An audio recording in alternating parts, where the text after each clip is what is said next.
Yo, DeletingVirus here, and whoops, almost got hit there. I am showing off the new hostile environments for space engineers. We're going to take a quick look around right before we do a time skip about an hour later, but this is the easy start to, if I remember correctly, and starts you off with two ships, one partially constructed. Here's one of the ships right here. It's already got nailed a little bit, but you can see it's mostly intact right now. Oh, here comes some more. I got the setting set to Armageddon, so these rocks are constantly flying into the area. And as you can see, they can almost take you out. But as you can see with the station here, it is mostly intact. It took a few beatings. I'm taking a quick look to make sure I'm clear to turn my back on the sun. All the meteors will come from that general direction. They'll come from the sun side. So, if you have a nice base with the solar panels and stuff like that out in the sun, chances are it's going to get whacked quite a bit. And you can see there's the second ship that is completed. And I think, yeah, right there, it just took a shot over there. So we're going to fly real fast over there. And I've only been running this a few minutes, and you can see, yep, it did get hit right there. And right there, also in the center portion with a smaller rock. Now, you got two different styles of rocks. You got the flaming runs, which are really big, and you got the small black ones, which just fly through. They don't give off a fire trail or anything like that. Ooh, almost got taken out there. You can see there's an impact spot right there from when the meteor flew right by. Alright, and then on to the other part here, the ship that you get a partial structure of. It's already been nailed a couple of times, and you can see it's actually sort of drifting away slowly.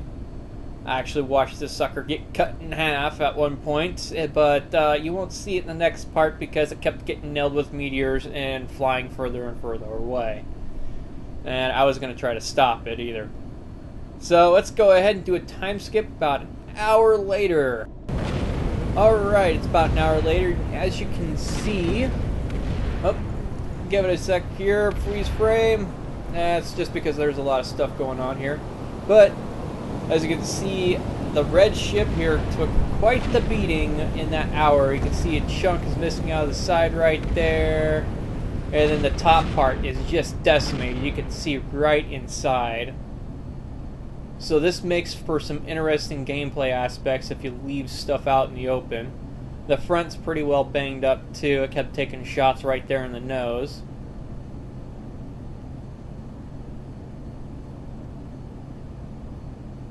But the damage is pretty big. And then I had lost the beacon, so I took one of the ships. I ended up salvaging one of the private cells and flew it over here.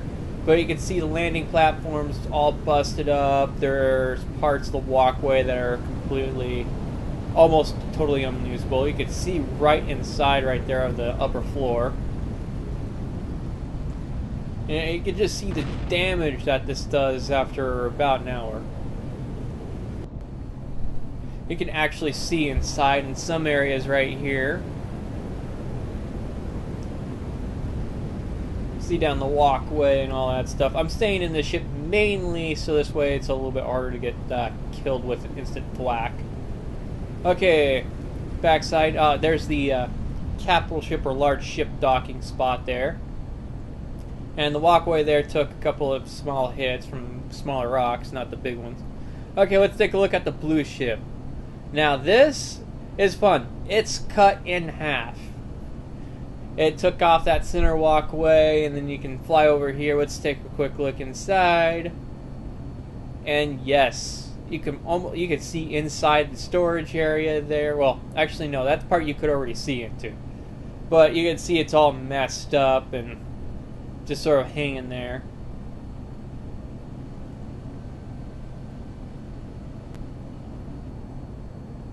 And here's the center walkway right here. It's taken quite the beating. Most of it's gone. You see some of the pieces floating around. Let's take a look at the other part of the body here. The rear portion. And you can see it's just absolutely wrecked from taking a pounding. It's slowly floating away, so eventually it's going to float off. You can see inside, and it took a pounding from pretty much all sides. You can see the back area, and the cockpit and all that stuff. The generators are like completely destroyed. And here's one last look at the base here. You can see it's just absolutely wrecked. Probably given about 2 or 3 hours, most of it's just going to be completely gone. Without the beacon, I just set up a solar cell, well, private solar cell ship there. So this way I can know where I need to be at, where all this stuff's happening at, while I'm off goofing off. Anyway, I'll see you guys around with another video later on.